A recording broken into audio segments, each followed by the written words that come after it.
Ambassador Zexthara had never seen anything like it in her long career as a diplomat for the Vorthen Collective.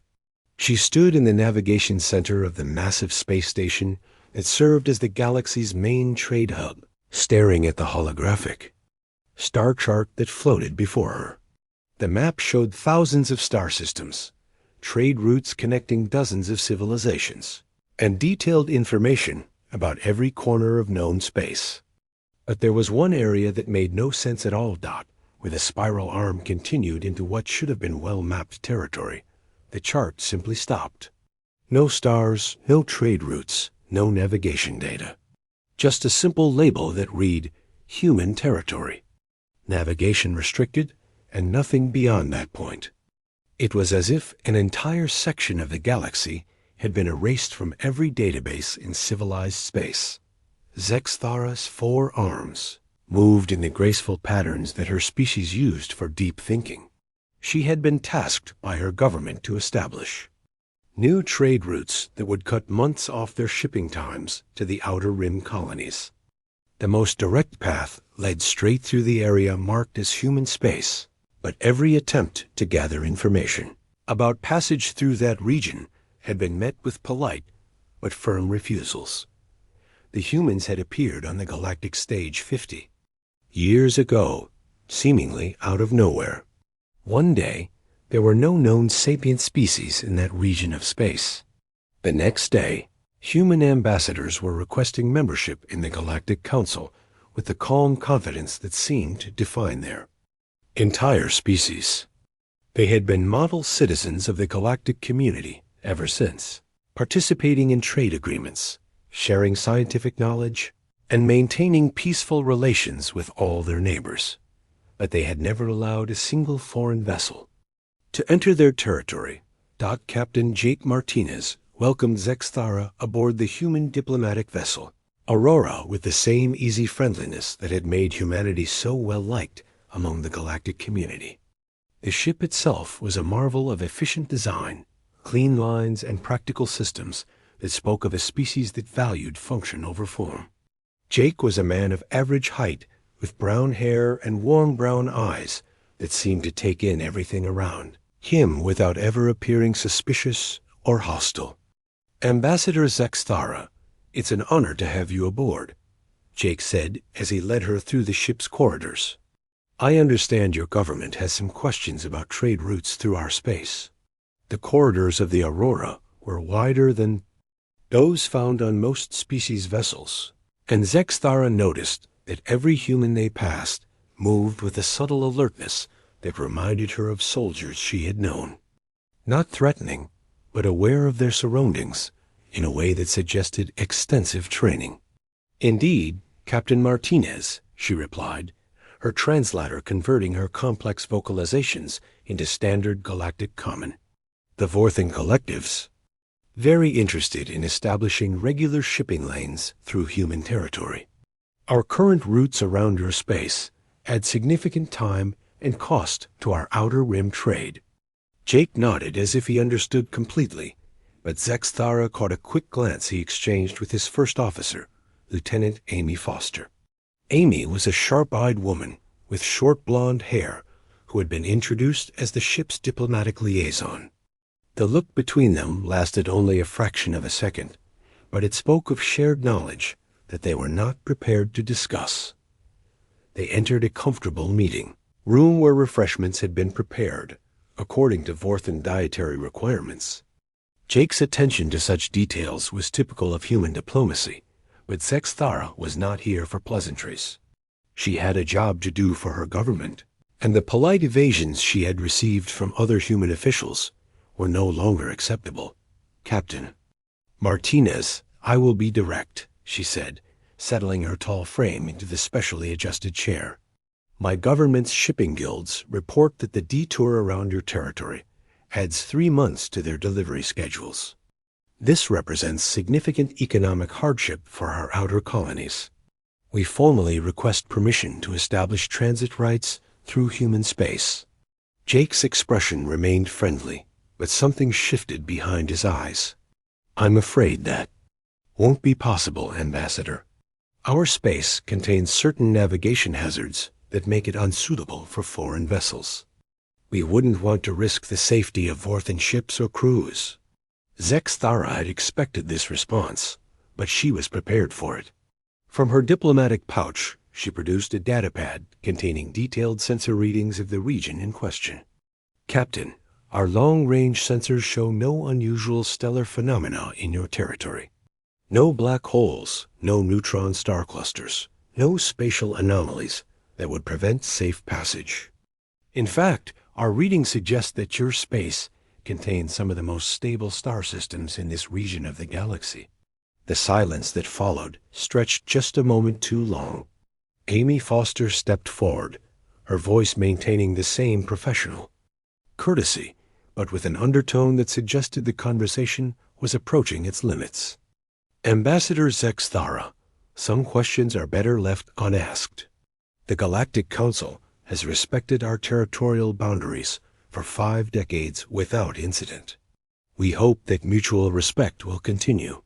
There it was again, that subtle shift in tone that Zexthara had noticed in every conversation about human space. Not anger, not fear, but something that felt like protective determination. As if the humans were guarding something that they considered more important than diplomatic relations or trade agreements. Lieutenant Foster, with respect, my government requires more than vague assurances about navigation hazards. Zexthara pressed. If there are specific dangers in your space, surely we can work together to develop safe passage protocols. The Vorthan Collective has centuries of experience with hazardous space navigation. Jake and Amy exchanged another look, this one longer and more meaningful. When Jake spoke again, his voice carried a finality that made it clear the discussion was over. Ambassador, I understand your government's position, and I respect the economic challenges you're facing. But our answer remains the same. Human space is closed to foreign transit, and that policy is not subject to negotiation or compromise. Zexthara felt her diplomatic training take over as she realized she was not going to get the answers she sought through direct questioning.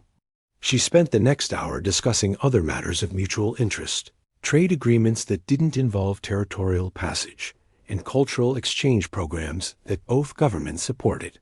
But throughout the conversation, she observed, every human on the ship, from the captain to the maintenance crew working in the corridors, displayed the same subtle behavior when the topic of their home territory came up. It wasn't fear exactly, nor was it guilt about hiding something valuable. It was something closer to the protective instinct she had seen in parents defending their children, or soldiers guarding something precious. As the meeting concluded and preparations were made for her departure, Zexthara made a decision that would have consequences far beyond what she could imagine. She was going to find out what the humans were hiding, regardless of whether they wanted to tell her or not. The shuttle ride back to the trade station gave her time to think. In 50 years of galactic citizenship, humanity had never shown any signs of aggressive expansion, territorial ambition, or desire to exploit their neighbors. They were generous with technological knowledge, fair in their trade practices, and reliable allies in diplomatic disputes. By every measure, they were exactly the kind of species that the galactic community valued, but they were also the only species in recorded history to maintain completely closed borders without explanation. Zexthara accessed her personal communication system and opened a secure channel to her government's intelligence services. If direct diplomacy wouldn't provide answers, perhaps other methods would be more successful. The Vorthan Collective had not become one of the galaxy's major powers by accepting mysteries that affected their economic interests. As her shuttle docked with the trade station, Zexthara looked back at the human vessel Aurora, Captain Martinez, and Lieutenant Foster stood at one of the observation windows, watching her departure with expressions that seemed almost sad, as if they regretted not being able to share information that they genuinely wished they could discuss. That observation troubled her more than any amount of suspicious behavior would have. Whatever the humans were hiding in their territory, they weren't hiding it for selfish reasons. They were hiding it because they believed it was necessary, perhaps even for the safety of others. But necessity and good intentions didn't solve the Vorthen Collective's shipping problems, and Zexthara had a responsibility to her government that she couldn't ignore. She would find out what lay beyond the edge of the galactic charts, even if the humans preferred that some secrets remain buried in the darkness between the stars. Dr. Elena Rodriguez had dedicated her entire career to understanding the mysteries of galactic civilization. As the head researcher at the Andorian Science Institute, she had access to the most comprehensive databases in known space, containing the accumulated knowledge of dozens of species spanning thousands of years. But there was one puzzle that had bothered her for the past decade, growing more intriguing with each passing year. Helena sat in her laboratory late into the station's night cycle, surrounded by holographic displays showing star charts from 17 different civilizations. The Zephyrians were masters of stellar cartography, their maps detailed down to the smallest asteroid belt. The ancient Kethmori had been exploring and mapping space lanes for over 3 millennia. The technology-obsessed Neurals had developed quantum mapping systems that could chart entire sectors in a matter of days. Not every single one of their maps showed the same impossible thing.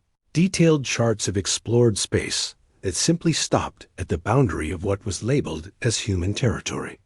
Not incomplete maps or areas marked for future exploration, but charts that ended as if the mapmakers had encountered an invisible wall and decided to go no further. Computer, display gravitational analysis of the region designated as human space. Elena commanded, her voice echoing in the empty laboratory. The holographic projector hummed to life, showing a 3-dimensional model of gravitational fields in the disputed region. According to physics, the area should contain approximately 47 star systems, including at least 12 that should have planets suitable for various forms of life. The gravitational signatures were clear and consistent with normal stellar formation patterns. Computer, cross-reference this data with historical exploration records from all known species. What appeared on her displays made Elena lean back in her chair with confusion. There were no exploration records for that region of space from any civilization in the galactic databases. Not failed expeditions, not incomplete surveys, not even preliminary reconnaissance missions. It was as if every species in the galaxy had simply agreed to ignore an entire spiral arm without ever discussing why. Elena's research assistant arrived for the early shift to find her still working. Kresh was a young Zephyrian whose natural ability to process multiple data streams simultaneously made him invaluable for complex research projects. His floating form drifted over to Elena's workstation, sensory tendrils flickering with curiosity. "Dr. Rodriguez, you have been here all night again," Kresh observed, his translation device giving his words a melodic quality. "The human space question continues to trouble you." "Kresh, look at this," Elena said, gesturing to the displays around her. "I've been mapping the exploration history of our entire galactic region. Every species has detailed records of their expansion patterns, their exploration missions, their failed expeditions, and successful colonizations. Every species except when it comes to this one area of space." Kresh's sensory tendrils extended toward the data displays, processing information at a rate that would have overwhelmed the most organic minds. After a few moments, he made a sound that Elena had learned indicated surprise. "Dr. Rodriguez, this is indeed strange. The pattern suggests that multiple civilizations encountered this region during their expansion phases, but chose not to explore it further. But there are no records explaining why such decisions were made." Elena had been hoping that Kresh would see something she had missed, some pattern in the data that would explain the mystery. Instead, his analysis only confirmed what she had already suspected. The absence of exploration records was not accidental. Kresh, I want you to run a deep archive search. Look for any mention of that region of space in historical documents, personal logs, even unofficial records. Any species, any time period. Look for references that might not have made it into the official exploration databases. While Kresh worked on the historical search, Elena decided to approach the problem from a different angle. She accessed the communication logs from the Andorian Science Institute's diplomatic contacts with humanity over the past 50 years. If the humans were hiding something in their territory, perhaps there would be clues in their interactions. With the scientific community the communication records showed a pattern that was both fascinating and frustrating. Human scientists were generous with their research data, collaborative in joint projects, and eager to share knowledge about most subjects. They had contributed significantly to advances in medical technology, engineering principles, and theoretical physics. But there were notable gaps in their contributions. Elena noticed that human research papers never included data collected from their home systems. Their scientific missions always seemed to operate in neutral space or in partnership with other species facilities. When asked about conducting research in human territory, their scientists would politely redirect the conversation or suggest alternative locations for experiments. Dr. Rodriguez, I have found something interesting, Kresh announced, his excitement causing his translation device to modulate his voice higher than usual. Elena turned to see Kresh floating near a display, showing what appeared to be a collection of ancient documents, their text flickering as the computer attempted to translate languages that were thousands of years old. What did you find? Historical references to the region now claimed by humanity, dating back nearly 3,000 years. But Dr. Rodriguez, these references are very strange. They do not describe exploration attempts or colonization efforts. Instead, they refer to the area as the quiet zone, or the place where sensors fail, or the dead space where ships turn back. Elena moved closer to examine the documents. The references came from half a dozen different species, separated by centuries of time and vast distances of space.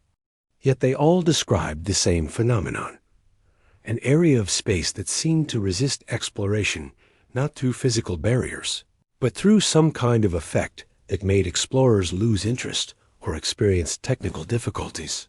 Kresh, are there any records of what happened to ships that actually attempted to explore that region? That is the most interesting part. Dr. Rodriguez, I found records of 7 separate exploration attempts by different species over the past 2 millennia. Each expedition reported the same sequence of events before losing contact with their home governments. Elena felt a chill run down her spine as she read the translated records.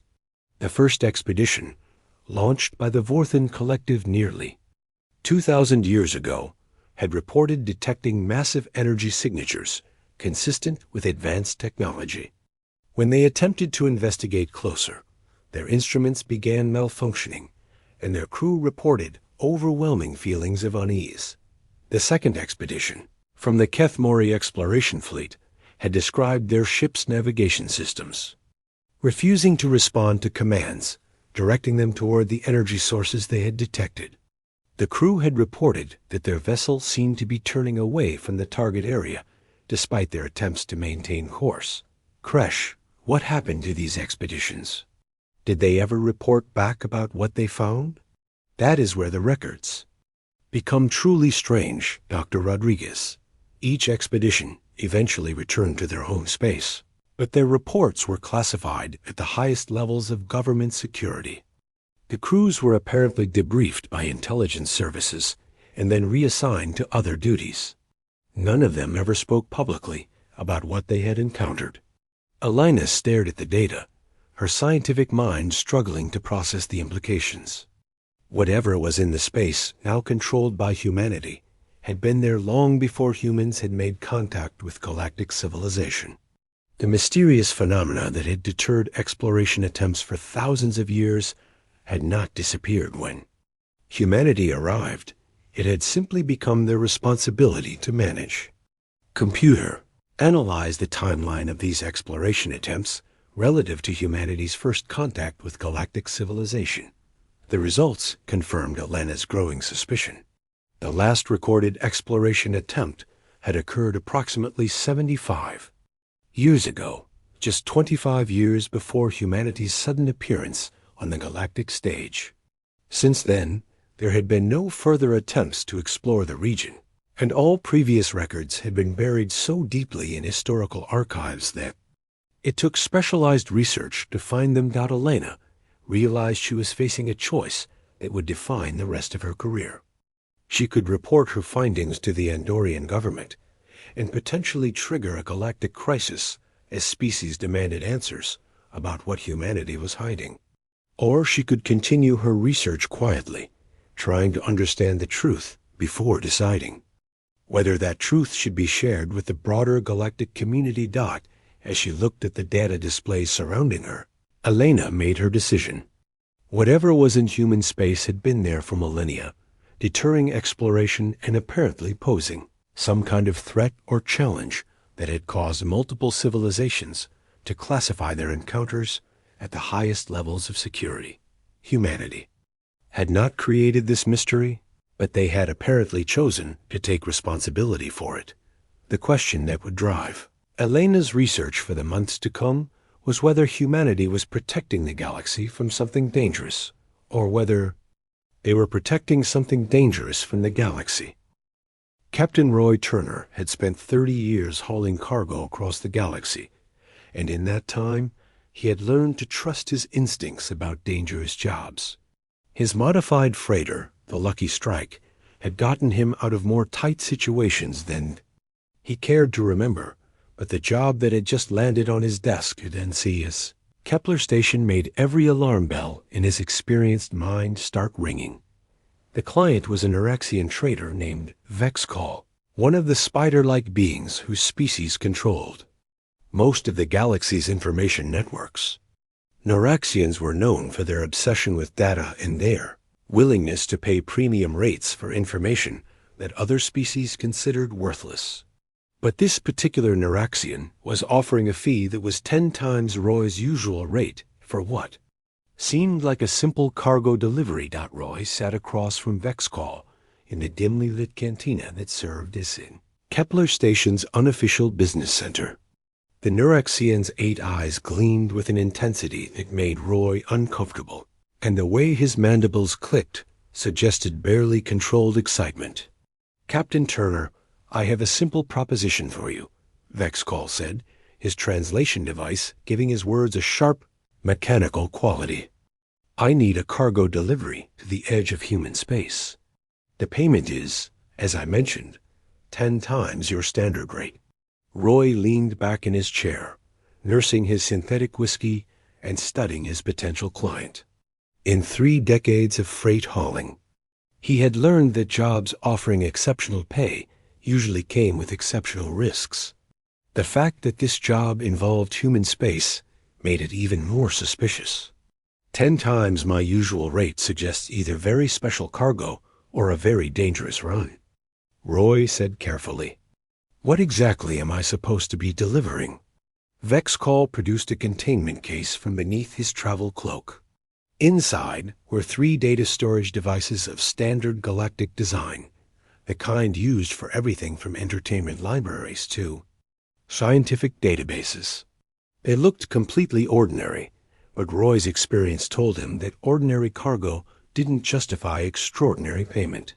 These data cores contain information that must be delivered to specific coordinates at the edge of human territory, Vexcall explained. "You will not need to enter human space, merely approach the border and transmit a designated signal.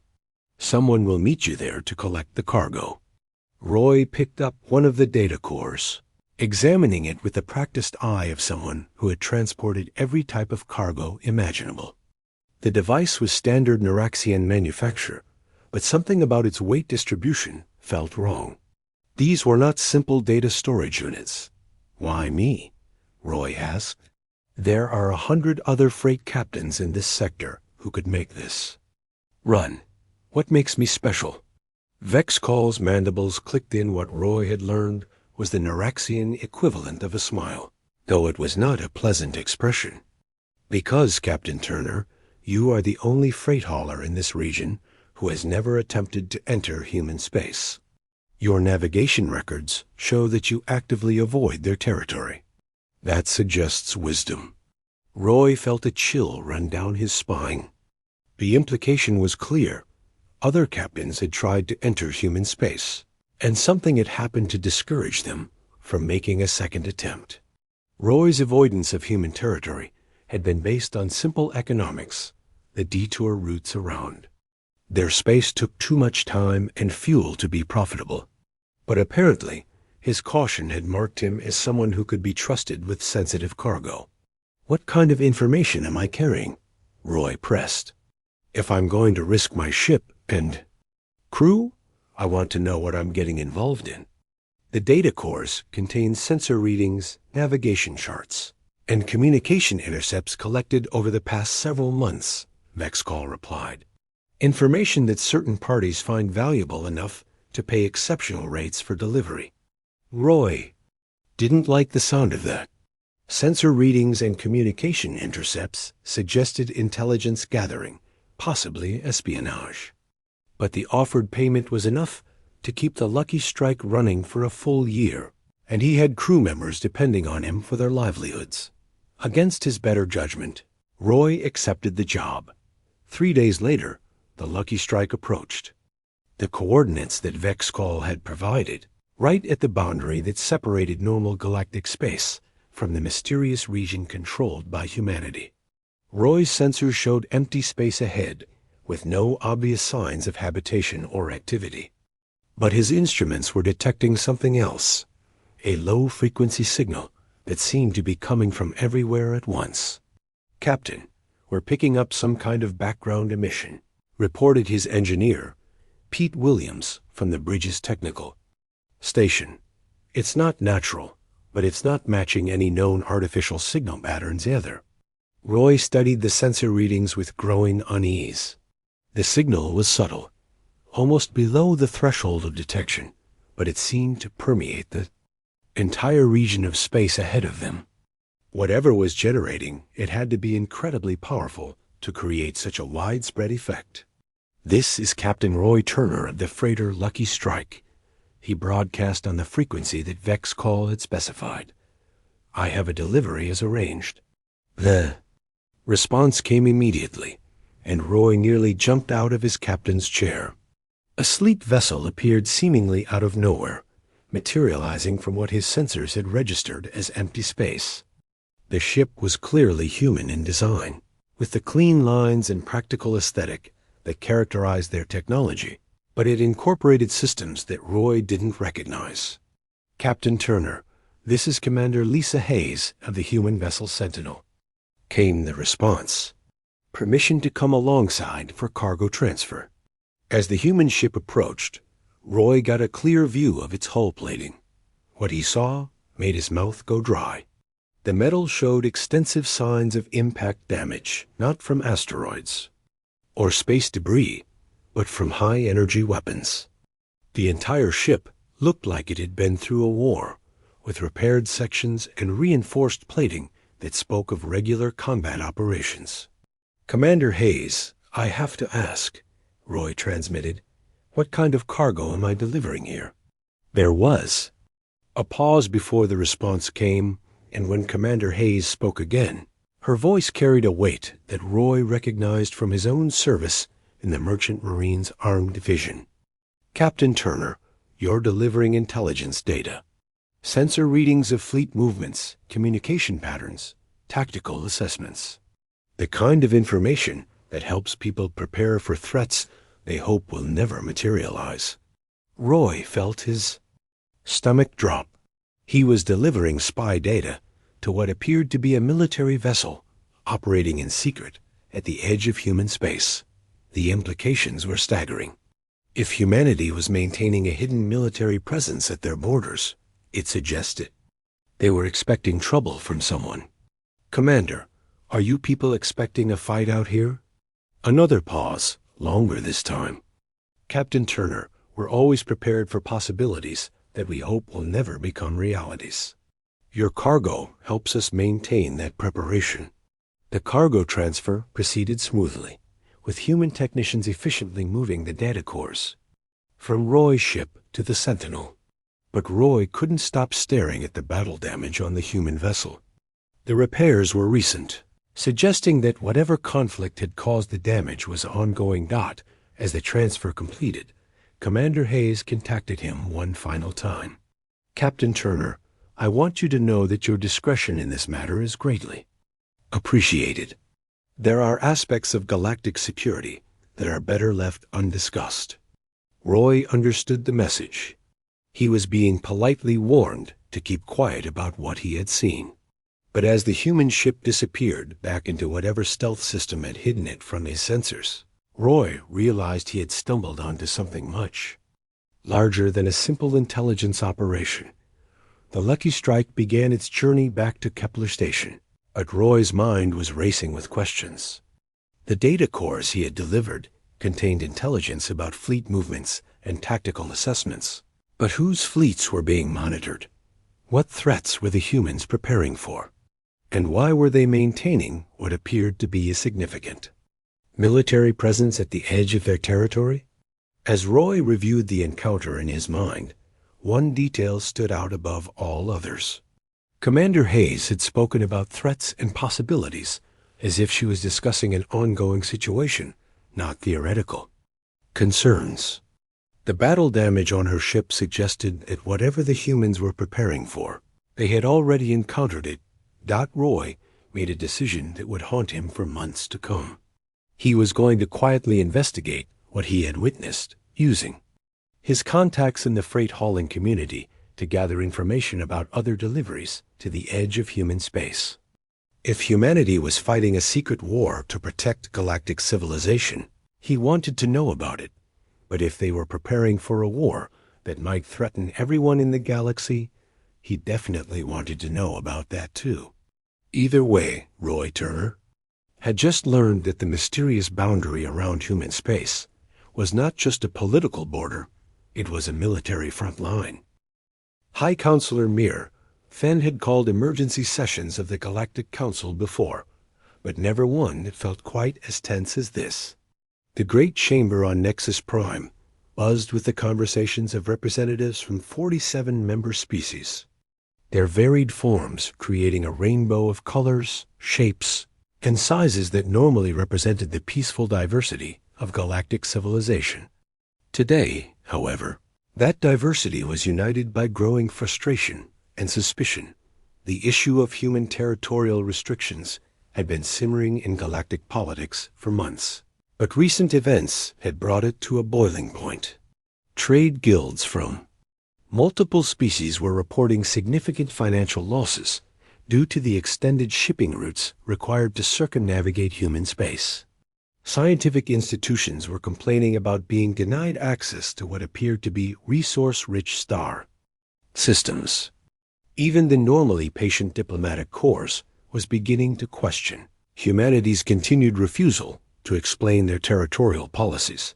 Senator Carl Brooks represented humanity on the council, a middle-aged man whose calm demeanor and reasonable approach to negotiations had made him well respected among his galactic colleagues. He sat quietly in the human delegation section, flanked by Commander Patricia Wells from the Human Naval Liaison Office and Dr. Kevin Ross from the Human Science Division.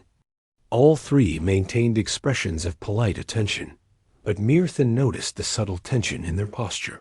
"Fellow counselors," Mirthan began, her crystalline voice carrying easily through the chamber's acoustic systems, "we gather today to address the increasing concerns about our human members and their territorial access policies." The Andromedan delegate was the first to speak, her photosynthetic patches flickering orange with agitation.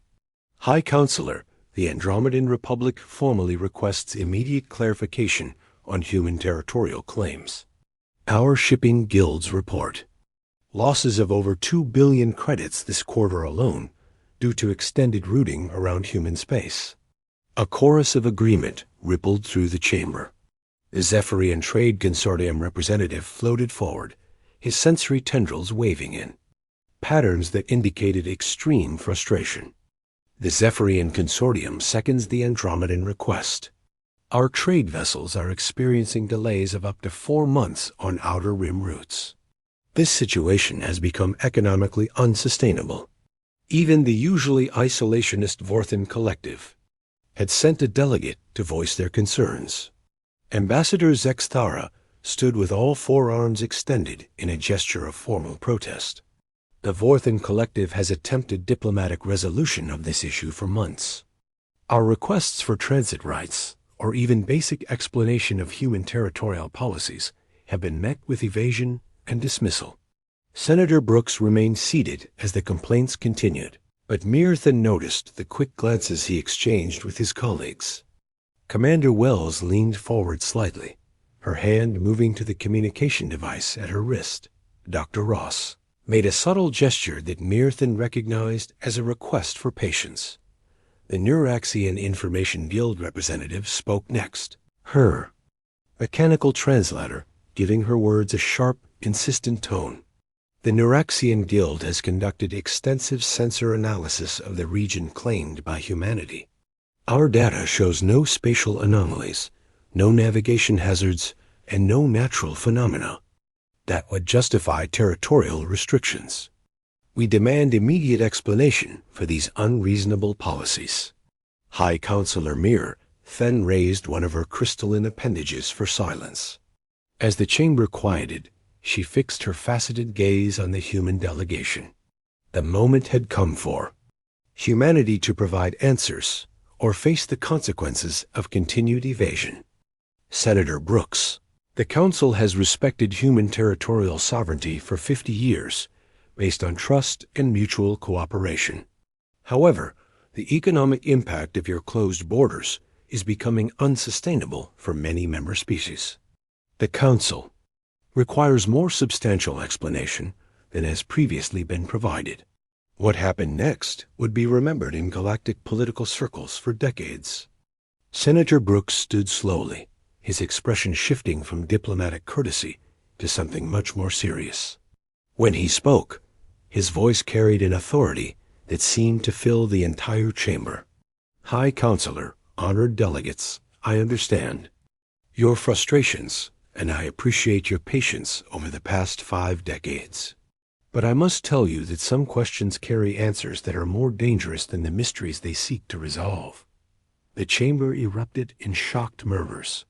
The Keth Mori delegation's translator screeched as their representative demanded clarification in her native language. The Vorthan ambassador's 4 arms gestured frantically in diplomatic sign language, expressing outrage and disbelief. Brooks raised his hand for silence, and surprisingly, the chamber quieted immediately. There was something in his manner that commanded attention, something that suggested the mild-mannered diplomat was capable of much more than anyone had previously realized. For 50 years, Brooks continued, humanity has maintained territorial restrictions that have inconvenienced our galactic neighbors. We have done so not to protect our own interests, but to protect yours. Commander Wells stood beside Brooks, her military bearing now clearly visible. Delegates, the space under human jurisdiction contains phenomena that pose a direct threat to every civilized species in this chamber. We are not denying access to hide our secrets. We are denying access to preserve your safety. Dr. Ross activated a holographic projector, displaying what appeared to be energy readings and sensor data. These are preliminary scans of artifacts discovered in human space 60 years ago. The technology represented here is millions of years, old and far beyond the capabilities of any known species, including humanity. The chamber fell completely silent as delegates studied the displayed data. The energy readings showed power outputs that dwarfed entire star systems. The structural analysis revealed materials that seemed to exist partially outside normal spacetime. Most disturbing of all were the preliminary translations of inscriptions found on the artifacts.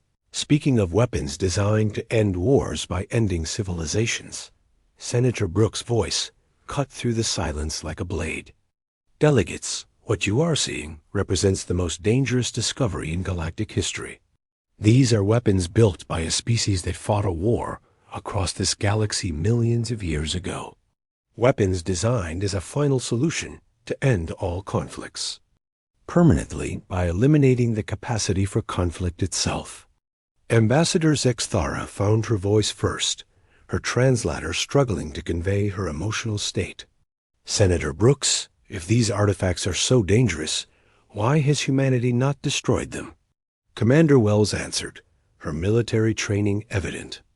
In her precise words, because we tried, Ambassador. Conventional weapons have no effect on materials that exist partially outside normal spacetime. Energy weapons only seem to increase their power levels. The only thing that keeps them stable and dormant is constant monitoring and very careful energy management. The implications hit the chamber like a physical wave. Humanity had not just claimed territory, they had assumed responsibility for preventing galactic annihilation. The closed borders were not a sign of isolationist policy or hidden resources. They were a quarantine line maintained by a species that had voluntarily accepted the burden of standing guard over the most dangerous weapons ever created. High Counselor, Myrthan spoke for the entire chamber when she asked the question that was on everyone's mind. Senator Brooks, how long have these artifacts been showing signs of activity? Dr. Ross manipulated the holographic display, showing power level fluctuations over the past several decades. The artifacts have been slowly increasing their energy output for the past 75 years. Our scientists believe they are responding to something, possibly the increased galactic civilization activity in surrounding space. If they reach full activation, our models suggest they could sterilize every inhabited system within 1,000 light-year radius. The chamber erupted in panic. Delegates from species across the galaxy began shouting questions and demands in dozens of languages. Some called for immediate evacuation of nearby systems. Others demanded that the artifacts be jettisoned into deep space. Still others insisted that the galactic fleet be mobilized to contain the threat. Senator Brooks' voice cut through the chaos. With calm authority. Delegates, the situation is under control.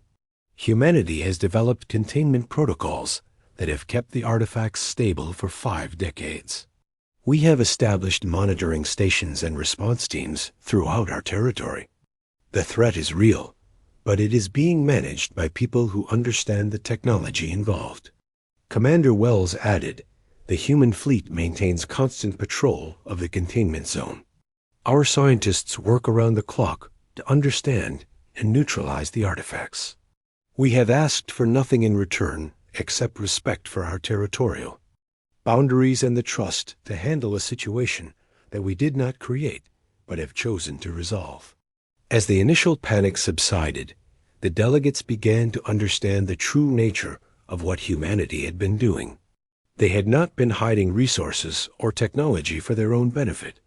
They had been protecting the entire galaxy from a threat that could destroy civilizations. The mysterious border restrictions were not about keeping others out. They were about keeping something far more dangerous contained. Captain Dan Cooper had been commanding deep space patrol vessels for 15 years, but the sight that greeted him at Checkpoint 7 never failed to make him pause. The massive space station hung in the void at the very edge of human control. Space, its angular hull bristling with defensive systems that most galactic species didn't know existed. The station's sensors constantly swept the boundary between human territory and the rest of the galaxy, watching for threats that came from both directions. Commander Rachel Turner met Dan at the airlock, her face bearing the expression that all long-term border guards developed after years of constant vigilance. Rachel had been commanding Checkpoint 7 for 8 years, and the responsibility had aged her beyond her actual years. Her brown hair showed streaks of premature gray, and her green eyes held the weight of knowledge that few people in the galaxy were cleared to possess. "Don, good to see you made it back in one piece," Rachel said, leading him through corridors lined with tactical displays, showing real-time sensor data from the entire border region. "How was the patrol?" "Quiet, thankfully," Dan replied, but his expression was troubled. "Rachel, we need to talk. Privately." In Rachel's office, with the door sealed and electronic scramblers active to prevent any form of surveillance, Dan activated his personal datapad and pulled up his patrol logs. What he showed Rachel made her jaw tighten with concern. "We had a probe breach the perimeter in Sector 7 Alpha," Dan said quietly. "Small craft, definitely Neuraxian design based on the propulsion signature. My crew disabled it before it could penetrate more than a few thousand kilometers into our space. But Rachel, it got sensor readings." Rachel studied the data with the practiced eye of someone who had spent years analyzing intelligence reports. "How much did it see?" "Too much," Dan replied, his voice grim. "Long-range scans of the Kepler facility, energy readings from the hidden shipyards, and worse, it detected movement from the deep stations." Both officers knew what that meant.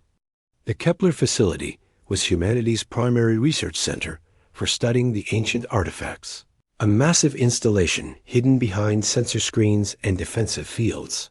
The shipyards produced the specialized vessels required for artifact containment. And Border Patrol, ships designed with technology that humanity preferred to keep secret.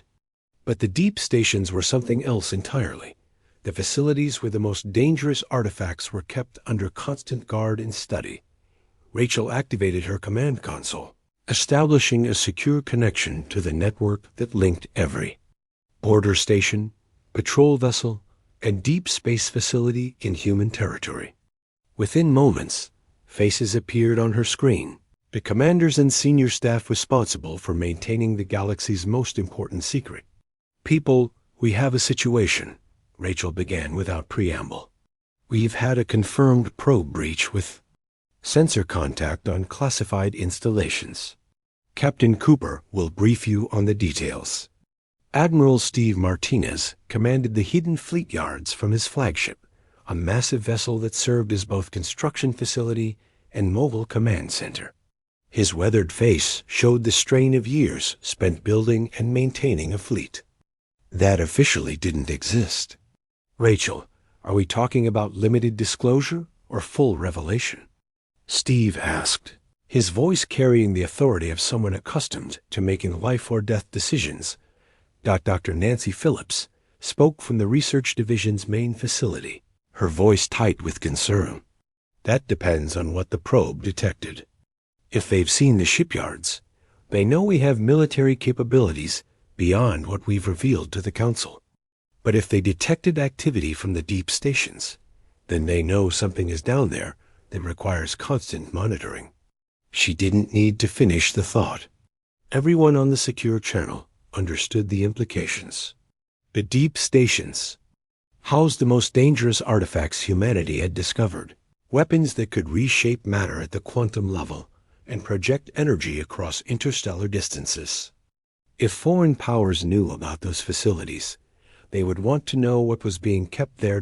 Captain Dan Cooper had clearance to know about the artifacts, but even he didn't understand their full capabilities. What he did know was enough to keep him awake at night. 60 years ago, before humanity had even made contact with galactic civilization, deep space explorers had discovered something in this region that changed everything they thought they knew about the universe. Artifacts weren't human, and they weren't from any known galactic species. They were ancient beyond comprehension, millions of years old, and they were still active. Worse, they were weapons designed by a civilization that had fought a war across the entire galaxy. Weapons created as a final solution to end all conflicts by making conflict itself impossible. "Admiral Martinez," Rachel said, "what's the status of the Guardian fleet?" All vessels are operational and on station, Steve replied. If we need to enforce border restrictions more actively, we are ready.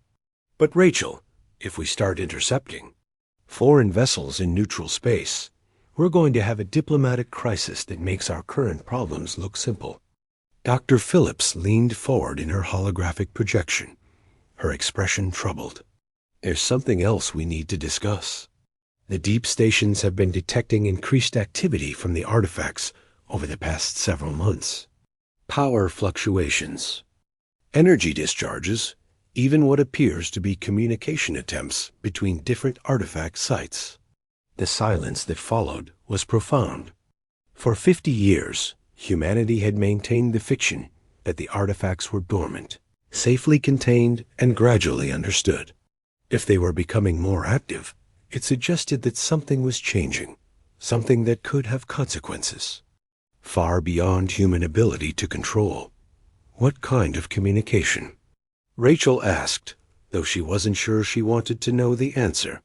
Complex energy patterns transmitted between artifact sites at faster than light speeds, Dr. Phillips replied.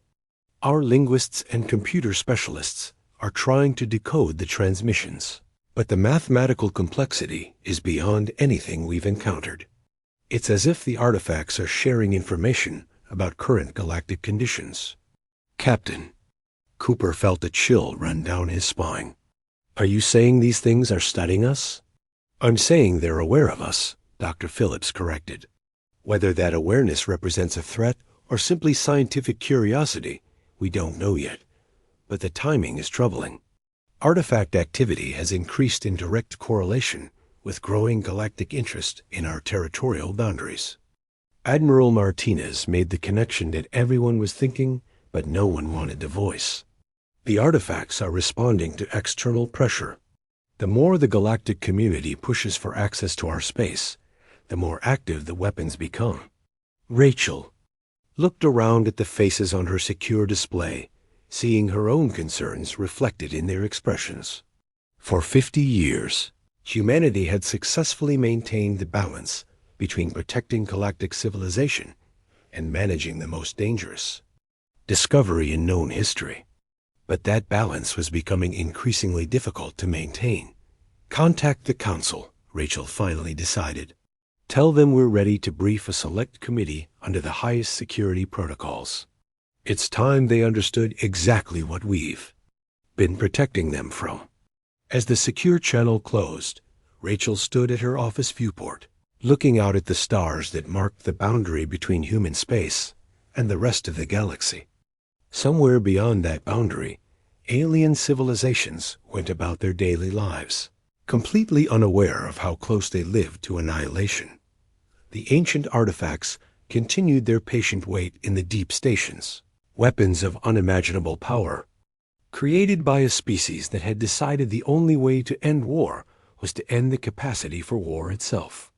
They had failed in their original purpose, destroyed by their own creations, or by enemies whose nature humanity might never understand. But their weapons remained, waiting in the darkness for someone to activate them, or for the conditions that would cause them to activate themselves. Rachel thought about the probe that had breached their perimeter, carrying sensor data back to whoever had sent it. Soon, other species would know that humanity was hiding something significant in their territory. They would demand explanations, access, or at minimum, the right to verify that human activities posed no threat to galactic security. But the truth was more complex than most species were prepared to handle. Humanity hadn't discovered the artifacts by accident, and they hadn't claimed this territory for colonization or resource extraction. They had found weapons that could end galactic civilization, and they had appointed themselves as guardians of the most dangerous secret in known space. The galactic charts stopped at human space, because humanity had decided that some frontiers were too dangerous to cross. Some knowledge was too destructive to share. Some responsibilities were too important to delegate to committees or councils, or the slow processes of galactic democracy. For 50 years, humans had stood guard over the artifacts, studying them, containing them, and protecting everyone else from the consequences of their existence. They had asked for nothing in return except the trust to handle a situation that no one else was equipped to manage. But now the trust was being tested by curiosity, economic pressure, and the natural desire of intelligent species to understand the mysteries in their universe. Soon,